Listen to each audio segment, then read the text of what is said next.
Let's see what I can do. Maybe that's a bit better angle. Okay, now. Let's get my books out and see what we can find for you. Uh-huh.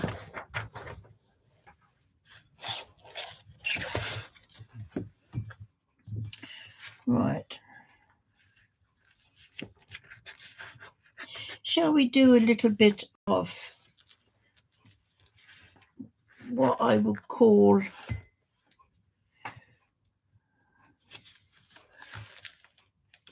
fairy tale nonsense?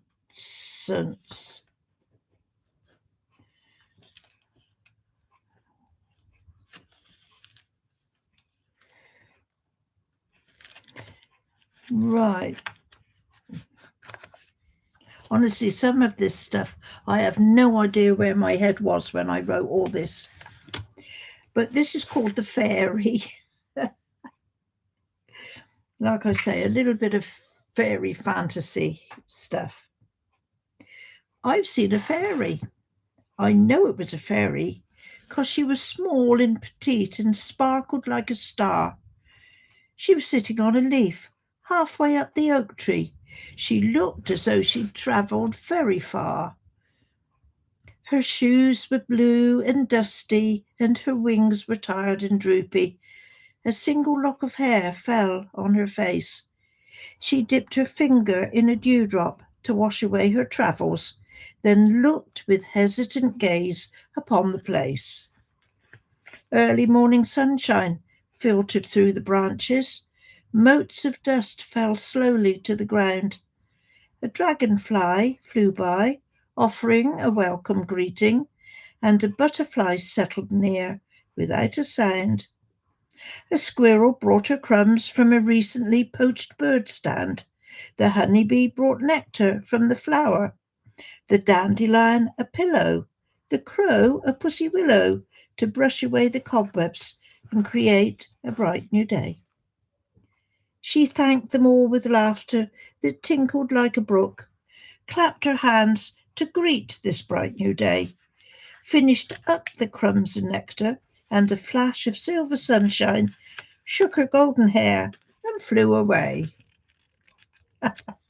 There you are. That was my little fairy that I thought I saw. Right, those next two I've already read you, and the neighbour I've read you. This is another funny, stupid one. Have you ever felt like doing something great? Have you ever felt like flying to the moon? What if you jumped a mile high and came down at such a rate that the speed would send you whirling, making you gyrate? What if you were given special magic powers, the sort that set your fingers all alight? You could zip and zap and crackle, making sparks. Oh, what a sight! And amuse yourself with that for hours and hours. What if you could build a tower reaching far into the sky, cutting through the clouds and on and on? Then you could put up a ladder and climb it way up high, carry on forever until you are gone. Fantasy, oh fantasy, can your mind so crazily think of these silly harebrained things to do? Moonwalking or zip-zapping, climbing to infinity, or feet firmly on the ground. It's up to you.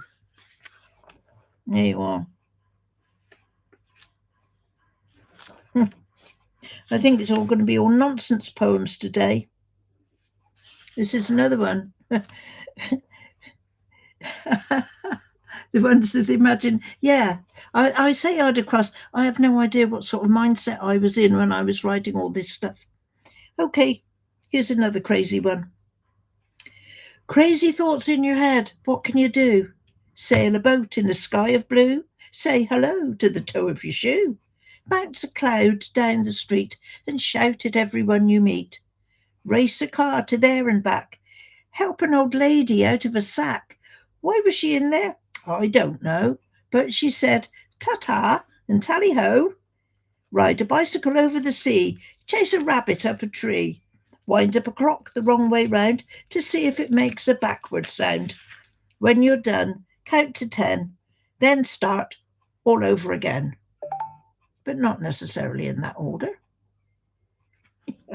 There's a bit of stupid, silly, Okay.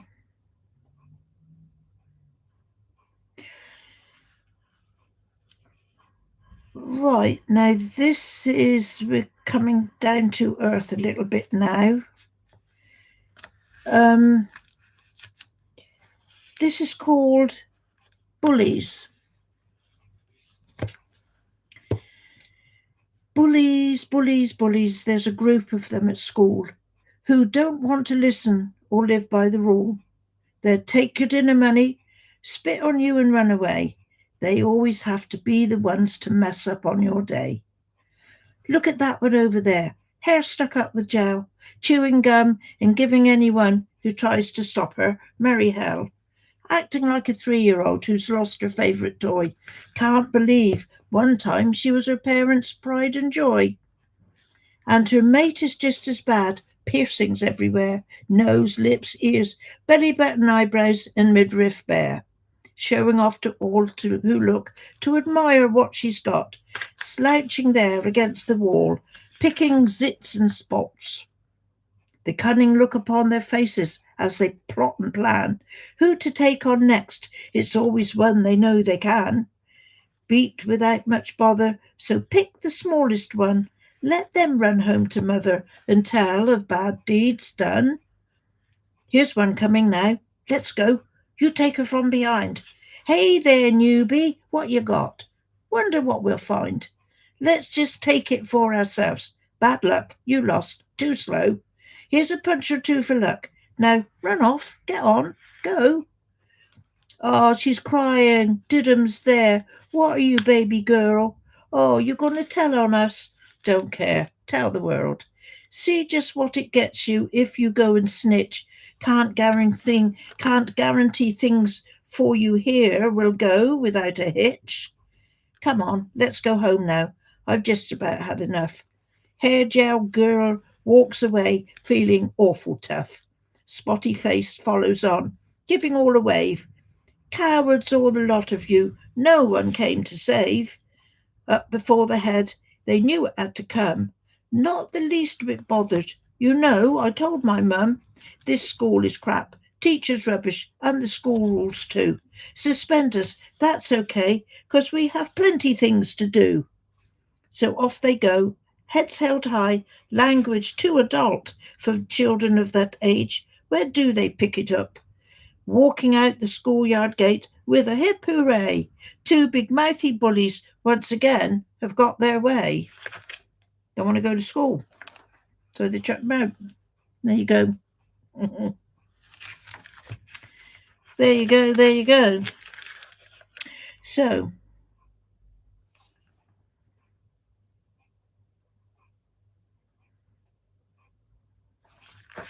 what else can we read you?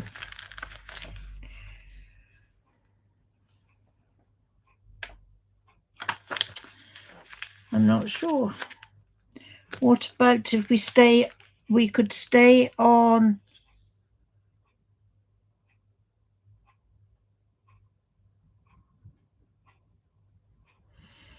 I'm going to say there's another one on a very similar vein to what I read the other day about the little boy with the drunken father. Maybe I'll do this one. Here we go, he's at it again. Come home drunk and going insane.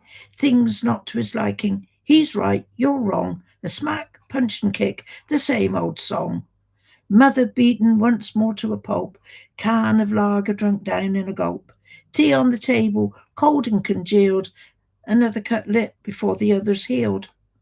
Little one only just started to walk, picks up anger in the voices that talk. Little mind shaking, apprehension, aware, hide behind the sofa.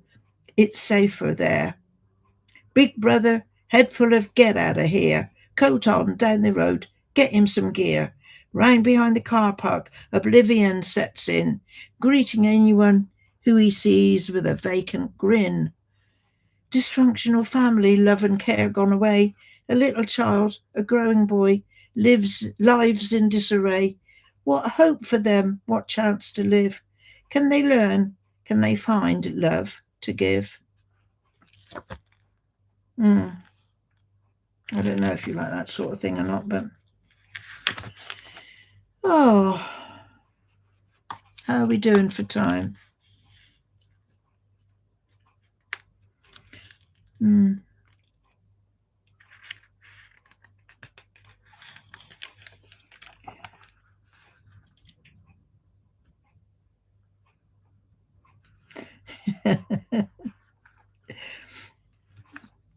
What will you do when you are grown? Well, I don't know just yet. I might go and work in an old folks' home, cook their dinner, and make sure they're set for their nightly session of whist. What will you do when you're old enough? Well, I'm not sure at all. I might go out on the road and live rough, laze around and live off the dole, sit in the pub and get pissed. What will you do when you're old and grey? Well, I haven't thought of that. Might go to the old folks' home far away, live in a haze, fall over the cat on my way to a session of whist. There you are. Oh, I read Little Teddy Bear. I read you that, didn't I? And about Teddy and Baby Boo.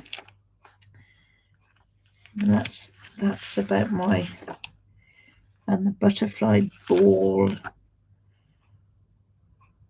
That one, I don't think I'll read you that one. That one's a bit not very good. Quick. Okay. A quick journey through life. This is more or less how I was in my younger time. Memories call you back to the long and distant times. There your childhood days you track through the years of nursery rhymes. 2 years old, lived near the wood where the acorns fell from the trees. There your mother said you could help grandfather plant his seeds. All sorts of vegetables grow there. In his garden he worked daily, digging, weeding, bent and threadbare, 92 and showing no frailty. That was my granddad. 4 years old and off to school. Boys and girls all hopping, pushing. Big boys show off, playing the fool. Mistress clapping hands and shushing. 10 years on, a teenage rebel, knowing all and knowing nothing, seemed to always be in trouble, then off to work to earn a living. Hang out at the coffee bar, jukebox blasting rock and roll, find a boyfriend with a car until he ends up on parole. Marriage, family, made the time go, 20th century flashing by. Children grown, grandchildren growing, so the years for them will fly, just like our years have gone by. We who look so fondly on those replicas of you and I.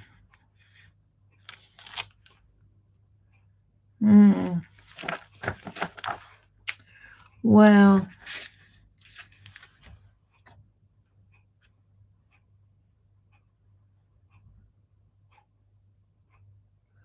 let me think of it now. You're right. Would you recommend? Well, I'm surprised actually at how many I've got here. I didn't realise how much I've done, but I did back along. I did do quite a lot, didn't I? Seems to be quite a lot here.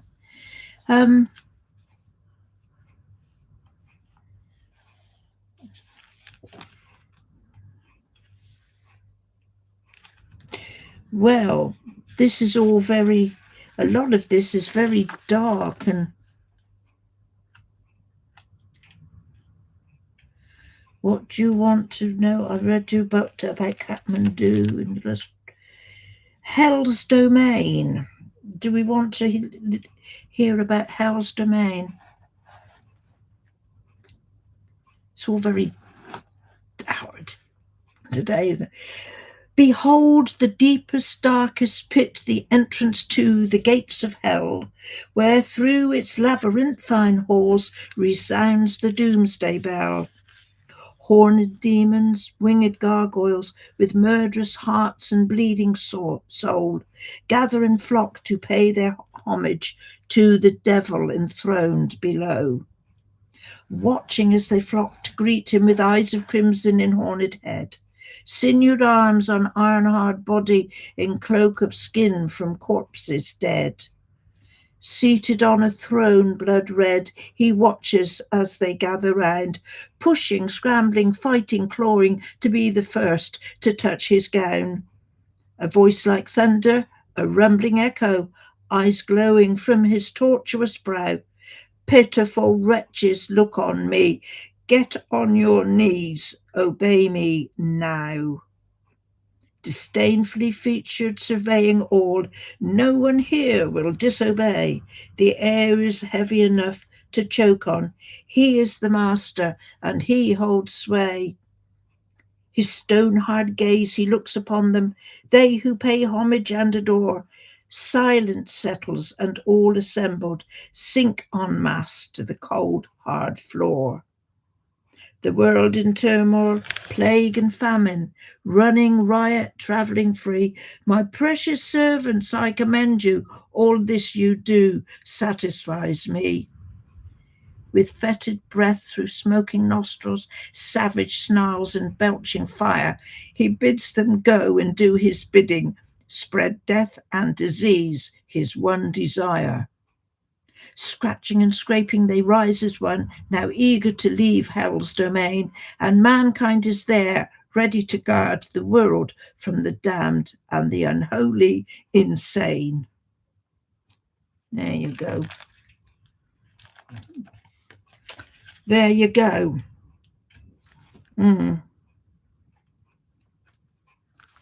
So maybe I should stop now. Actually, some of this is quite dark, some of this stuff I've written. That's one I've just read. I've got doubles here.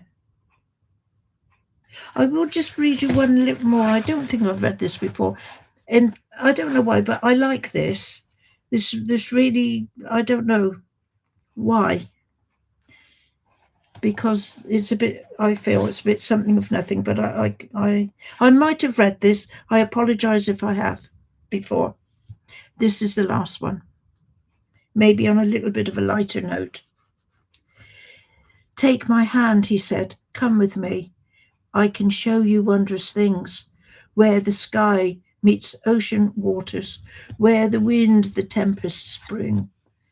Do not be afraid, I'll keep you safe from harm in winter's cold. I will only let the sunshine give its rays for you to hold. You can see the deep green forests, take a walk through its cooling shade. Creatures in undergrowth and tree tops following the trail you made. I will take you to the blue sky, higher than anything in flight. Leave behind the earthly planet, watch it disappear from sight. And as you ascend ever higher, stars in their millions you will see, twinkling and welcoming light eternal. All this and more when you come with me. And who he is going to take you away, I have no idea. But there you go. Maybe that's ending on a bit of a lighter note. 3D Brownie and Chris, hi. I'm reading poetry that I've written. We started this. How long did we start this last week? I found out when I was clearing out some stuff. I found these books of poetry that I'd written, and it happened that my grandson was here and he said to me, you want to put, no, I think I said to him, do you think anybody would like to listen to this? And he said, well, go on YouTube, read some of it out and see, what happens. And this is what I'm doing. Just a little few minutes. Yeah. How many things? Sorry, I don't. I'd across from just reading a two. Oh, that's really nice. Nice offer. Yeah. Yeah. Hey, Chris Greyford, I am, but it's not going to be yet, and I'm not going to be able to. I'm not going to be able to stream it because I've got it on Switch only. Yeah. The great sword, Lord COVID. I'm really, I don't know what to say to you all. I can't believe that anybody really liked any of this stuff. I mean, a lot of it, when I read it now, on some of these poems, I really don't know what sort of a mindset I had on when I was writing it. But I had this phase some time back now where my head was full of all sorts of stuff like this, and I just had to get it down on paper, and it came out as poetry. But because I do like poetry. I'm a great fan of a lot of the poets. And as I say, I just happened to find all this the other day, and I can't believe that it took, all of this was written 9 years ago, 2016. I had, and I'm just remembering now as I'm talking to you all, did I write something here? And no, I think that was Teddy Bear and Baby Boo, which in the lands between I've read out to you. Because the last 2 or 3 bits I've done, I've written it on the computer and then it's come out on my phone. But yeah, growing up, I've read that. I thought I had another one, but perhaps I haven't finished it yet. And as should make you think a lot for those who have experienced it firsthand. Oh, Mariette, do you know I hate to hear stuff like that? Yeah. And I think at the time when I wrote that, there was quite a lot of it going around. I mean, now, I don't know, I might be wrong, but I think bullying now is more through mobile phone stuff, isn't it? Perhaps not so much as, and there's other things that, that have come about as well, that maybe in a way has taken bullying to another level. I must admit, I never experienced anything. So, I was perhaps one of the lucky ones.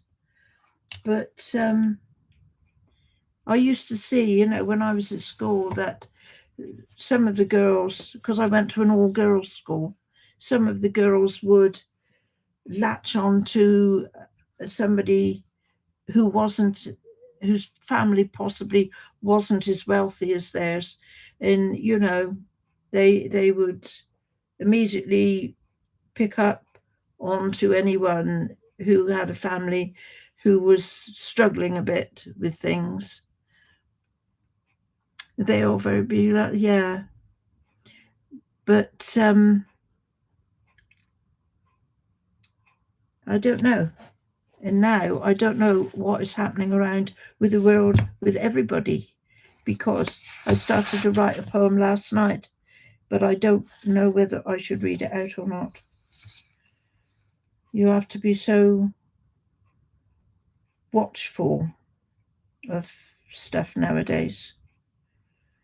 It seems that some stuff going around, going back to the bullying part and the way that these kids are now doing it to each other on their mobile phones, they can seem to get away with it all right. But if you say anything, if they were to say, it's different, isn't it? It's not. I just don't understand it.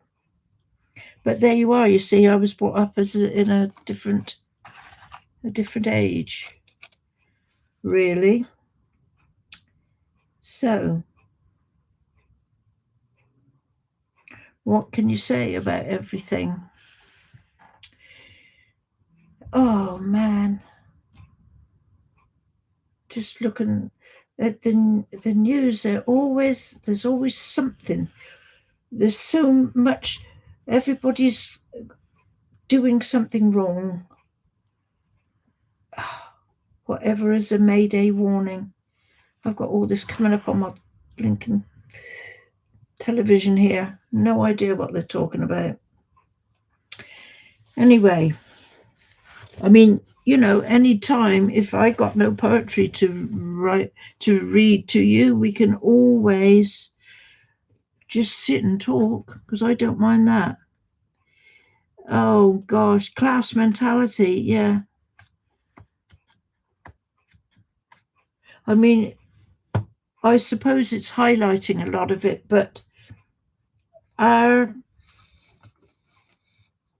what we call soaps that we have on our television, Coronation Street, Emmerdale, EastEnders.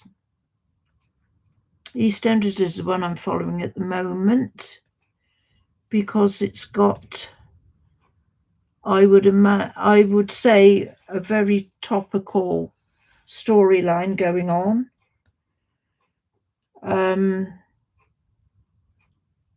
But I sometimes wonder whether they should put some of this stuff up in these soaps, because these soap things that we have, they're supposed to be, I know might be about everyday life, but they should also, I think, have a little bit of a fairy tale aspect to them, where it is just something you're watching on the television, and they seem to be bringing real life into it too much. I feel too much with what is going on around nowadays. I don't know. Maybe I'm talking rubbish. I have no idea. But things were so much, everybody was so much happier when I was a youngster. I think the thing then was what you didn't have, you didn't worry about. Nowadays, if you haven't got it, you'll do whatever you can people will do whatever they can to get it. Whether it's hurting other people, whether it's going out and robbing, just taking for yourself what you think you can take and not have any consequences. It's bad.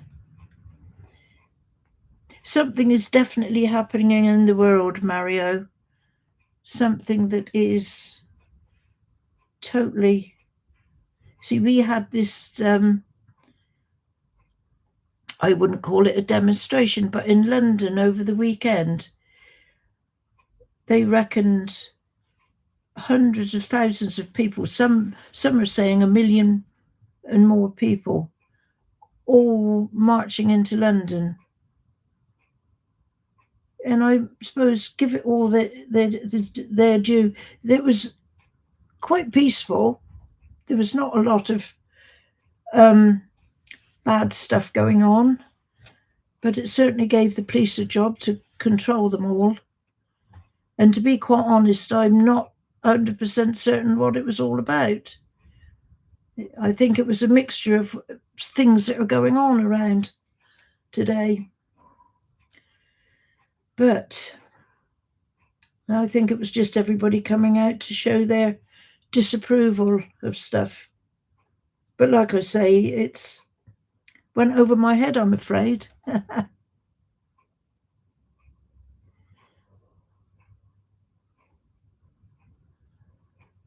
Yeah, Mario. Well, yeah, you know, you will all get to this as time goes on. You know, you will have your experiences, and you can look back on your experiences. And I was lucky.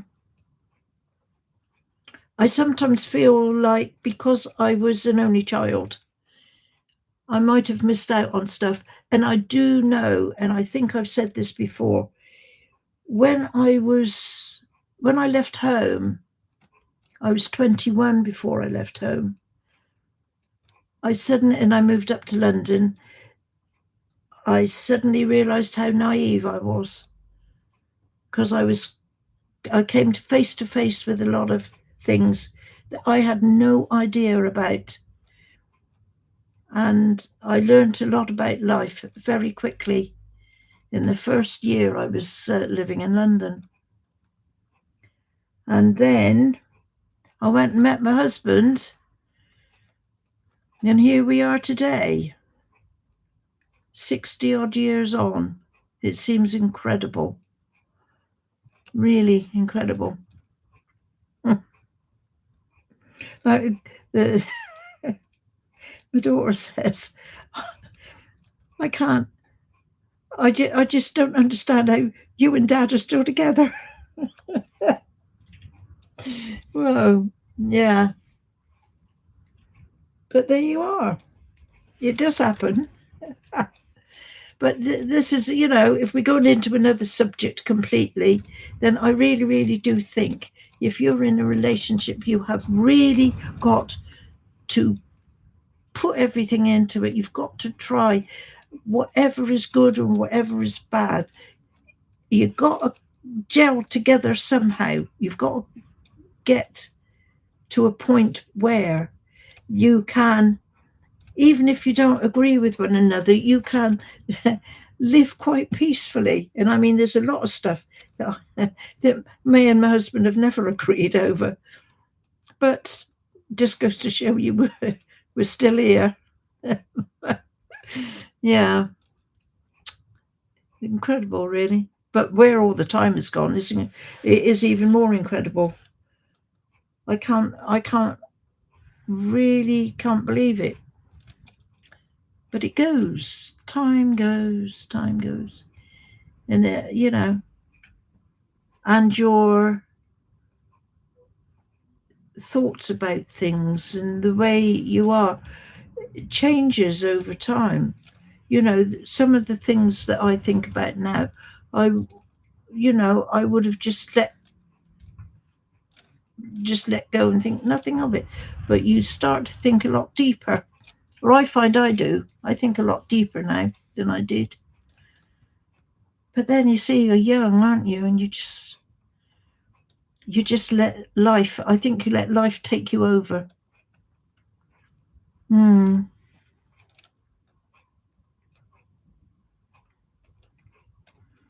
This is it, Lord Covo. Yeah, I mean, this is why I think in some ways that, like the 1950s, when I was a youngster, I mean, I can remember the country here was still getting over the Second World War. And life, in a way, was much simpler. As I said just now, what you didn't have, you didn't want. You were quite happy to be as you were.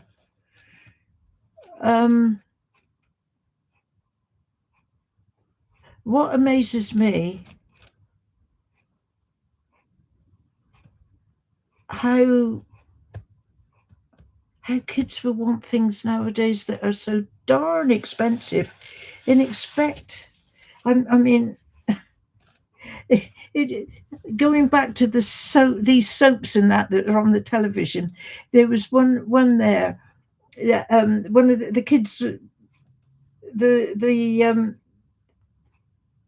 the girl wanted a pair of trainers, and the father was going, go down the market and get a pair of trainers. I'll give you like 20 quid. And she would, no way. Trainers wanted only £100. What do you mean only £100 for a pair of trainers? Get away. No. No, this is it, Maro. We hope so too. I mean, I was born at the end, a year before the Second World War ended, so basically I knew nothing about the war. And I suppose in a way it is just that I didn't hear much about it from my parents. All I knew was who did what, more or less. And I think I said this before when I was streaming on the gaming bit. I came home from school one day, and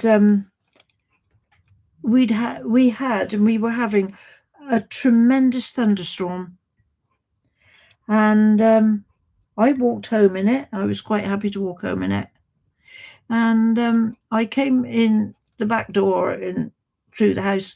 I couldn't find my mother anywhere, and I'm thinking she must be somewhere here, because she wouldn't be out in this weather, and she's never out at this time of the day anyway, because she knows I come home. And she was in the cupboard under the stairs. And I didn't think a great deal of it then. She just said, oh, I don't like the thunder. But now thinking about it, it's made me realise she lived through the Second World War, and she lived in where I was born, in Bath, and they were very, very badly bombed in Bath. And I think the thunder brought it all the way back to her, and that's why she'd go and hide. Yeah, it must have been terrible. And also when I think, I mean, she'd lived through, that was 2 wars she'd lived through, because she lived through the First War in 1914 to 1918, and then she lived in the other one. What was it, 1939 to 45, the Second World War. So she'd had 2 instances in her life of living, through stuff like that. And yeah, I never thought, you see, it didn't, and that was something as well that she wouldn't talk about, whereas today probably it would have been talked about, or there would have been somebody to say that that you could go to, and perhaps talking about it, she would be better.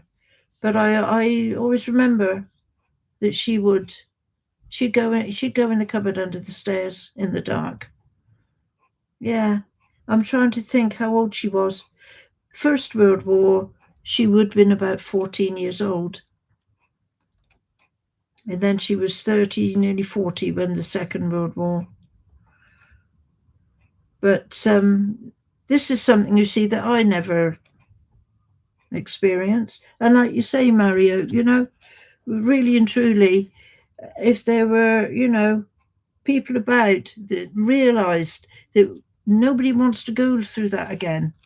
It was obviously, it is psychological trauma, Mario, it is.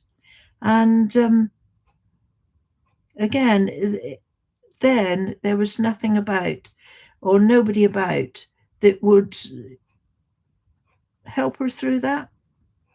And she didn't say, she never ever once, I can remember she used to say to me, oh, Bath was badly bombed in the war.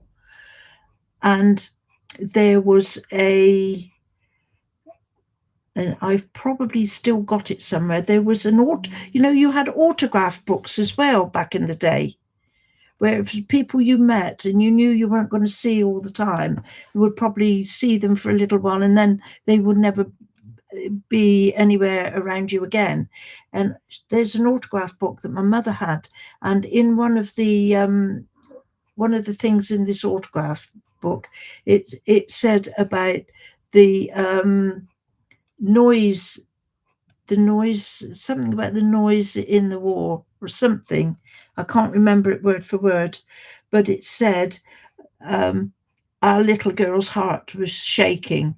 And then thinking about it now, somebody who my mother worked with, as I say, my mother was only 14. And then in those days, at 14 years old, you went out to work. And I know my mum went out to work and she was what they called a scullery maid, worked down in the kitchen, did all the dishes, scrubbed all the floors, and in probably the lowest of the jobs that you could get. You know, in these big houses where these rich folk lived. And one of those autographs in her book was from one of the people that she worked with in the kitchen in what they used to call the big house. Yeah. And I was only saying the other day to my daughter, I think there is so much that probably my mother went through, and my father as well. And I will never know that. And it would have been nice to have known a little bit more about it. It's nice sometimes to know, you know, the background from your parents and stuff. And well, this is it. This is the problem, isn't it? Is it all? You know, they say that history repeats itself, don't they? History repeats itself. You know, it's been time here, you know, between the last time we had the war over here, and people start to forget. And that's why I do very firmly believe that when we have the days when, you know, we remember when the Victory in Europe Day, and then it was Victory in Japan Day as well or something, wasn't it? And again, I remember one day when I was in town, and I think it was the day of the end of the Second World War, and we were having a commemoration. I think we would commemorate it every year. I can't remember the name of it now, but I know I was in town, and it got to 11 o'clock in the morning, and it's always a 2-minute silence, and everybody would stand still wherever you were, just have 2 minutes silence. And I remember I was in town. So if you thank you. Look, I remember I was in town, and I was stood outside the shop on the pavement, and all of the older people of my generation, and even a bit, you know, a bit younger than mine, we were all stood quiet, just waiting for the 2-minute silence, because I think the church bell was ringing or something to start it, and then it would ring again when the 2 minutes was finished. And the people that were letting their children run around, running in between the people that were stood still, quiet, and I was really quite annoyed with it, because they were letting the kids run instead of saying to the kids, now hang on, you don't run around at the moment. If you don't want to stand still and just be quiet for a couple of minutes, just walk nicely. And then, but there was these parents were letting the kids just run in. And I'm thinking, people should remember this. You should tell the younger ones, you should remember this, because, you know,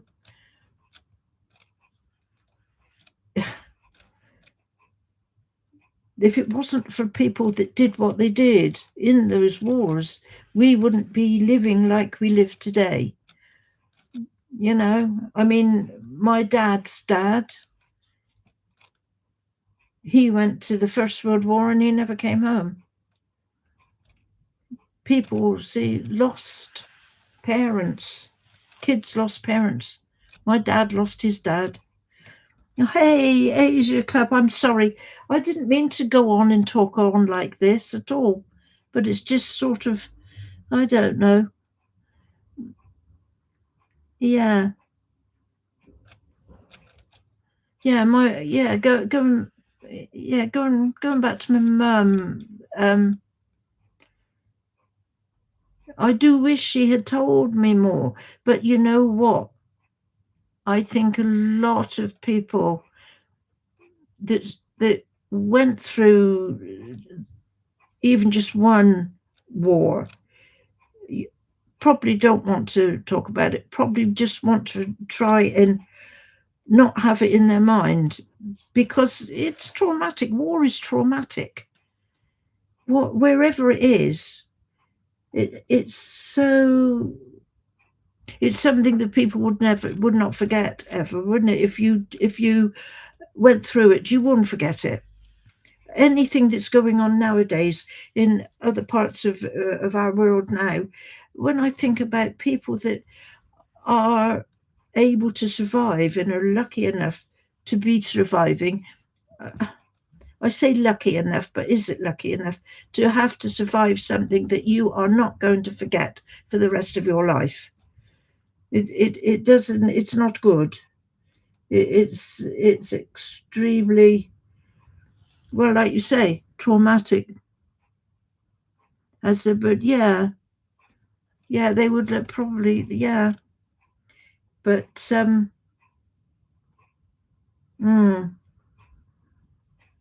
I really, really would like to, as I say, I would like to have known, if only, my mum.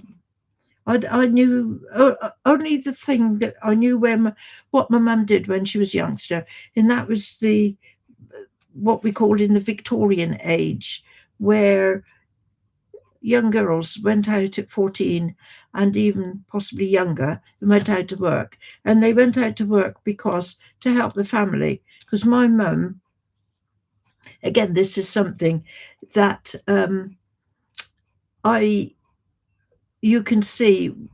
We did some time back along, me and a couple of other people in the family. We tried to go back to our family tree, and it was really interesting to see that back, like, I think we went back to about 1800 and something, not very far back, that the big families, people had, 10 or 12 children. I mean, my mum was one of 7. So that wasn't as bad as some of the ones that had been, years before. And if you look through the family tree, you will see how the amount of children got less and less as the time came up to the present day. And, some people, as I say, would have 10 or 12 kiddies or so. Um, if they were probably in today's era, they might only have 1 or 2. And it's quite interesting, actually, if you can look back through your family tree, if you can pick anything up. It's yeah. Yeah, I think history is really, really interesting, really interesting. And I think probably, the younger now today, they don't know, they've never experienced it, and they probably think it's nothing. History helps remember. Yeah. Well, we should remember, because that is to my idea is that is the way to make people stop and think, not just go off on one and go crazy and do stuff that causes problems for other people. But It goes again to something I say before. I cannot understand why people want what other people have. And if they can't take it one way, they'll, oh, excuse me. If they can't take it one way, they'll take it another. I don't know why people can't be happy with what they've got and, let people have what they've got and live a life, live a good life, because you only get one. Good. Yeah. I don't understand. Why are we on this planet if we are going to mess it up and mess other people up and destroy everything? Because it can end up with total destruction around. And I just cannot get my head around the fact that why are we here? Are we here just to be antagonistic towards what we don't like or what we want and we can't have unless we grab it? Just let people live their lives, for goodness sake. What does it matter? Just because you don't like what somebody else looks like or how somebody else lives, why have you got to be down on that? Just leave people to live their life. Everybody chooses how to be. It's nobody else's business but your own, how you are. I hate it when people stick into other people's business as well. I so think people should just, that's why I've never been very much into women's group. I could never get on with girls when I was at school. And I used to think to myself, what is wrong with me? I'd rather go and play football with the boys because they didn't gossip. Women gossip. Oh, and I don't like gossip. I hate gossip. I hate gossip. I couldn't care. Some people take great happiness in talking about somebody else who lives down the road and what they do and who they have in and out their place. And, it's their business. I'm not interested. I couldn't care at all. And that is it. As long as my family are all right. Cuckoo clock. Can you hear my clock? No, I don't know. It's not a cuckoo. It's not actually a cuckoo clock, but it's a. I'm just looking at behind me. Look at all the blooming. I ought to clear my table off, shouldn't I?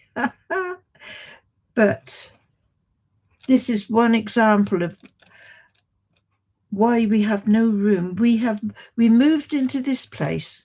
It's got this room. It's got the room next door, which is the bedroom. It's got the bathroom over there.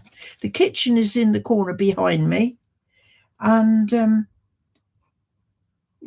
we lived in a 4-bedroom detached house before we came here. And we had to get everything into this little 2-room flat. That's why we've got no room and everything looks a mess.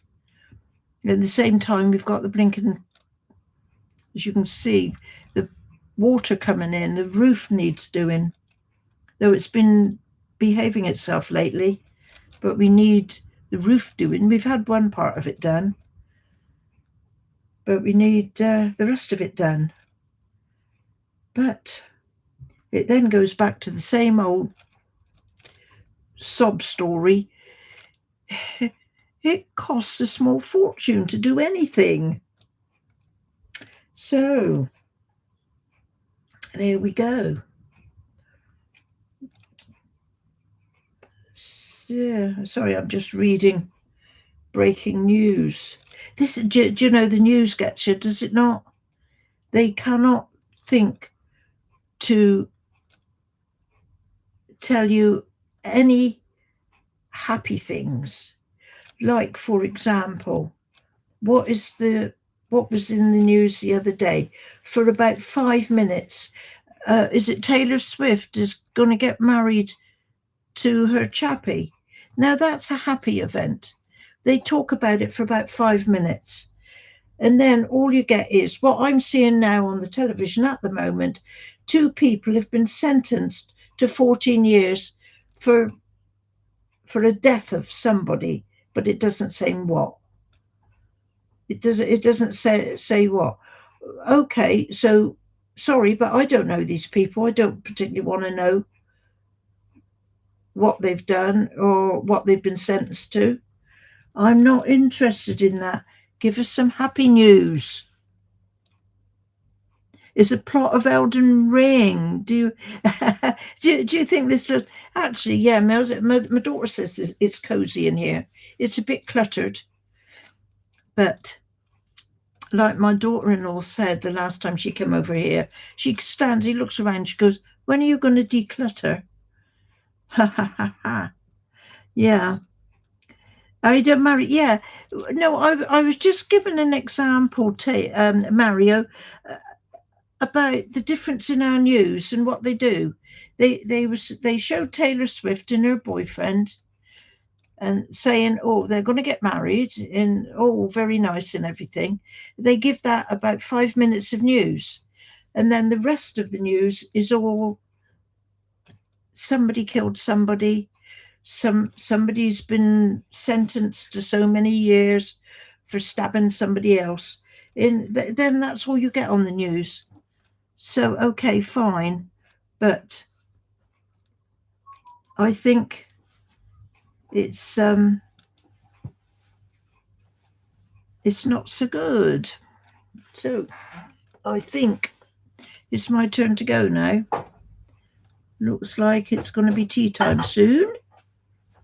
Yeah, Mario, it is only bad news. What more you? I prefer that to UFO footage. That'd be something, wouldn't it? Do you not think that it is a bit strange if we are the only planet that's got people on it? Some are out in the big, vast universe of space. There's got to be another planet somewhere like us, or it's got life on it of some sort. Because it's weird that we could be the only ones. Yeah. Yeah, UFO would. And also, why do you think when anything is said about aliens from another planet that they would come and they would want to fight us? Why could they not be friendly? I think if we went to another planet, I hope we'd be friendly to them and we'd want to know all about them. Even aliens disgust us. Oh man. I better go now anyway because my husband's come up and he's finished for the day. So I did not expect this to be this. I was only going to read you a few bits of my poetry, but it's quite nice to have a chat, and maybe we'll see what tomorrow brings. So I've got to go back to Dark Souls tomorrow and see what I can do. And yes, I've got to work out what I've got to have for tea. We need something. You know what I say? We'd be awful rich if we didn't eat. The price of food nowadays. Oh no, I don't know. Am I that wise, Mario? I don't know. It's just old age, isn't it? Anyway, I really would like to stay with you all, but I'm afraid time beats us, doesn't it? So I'm now going to switch it off, as I say, disappear and leave you all in peace. And I'll be back tomorrow and we will give it another go, eh? Thanks, everybody. Thank you ever so much for coming along. So now I will say goodbye. There we go.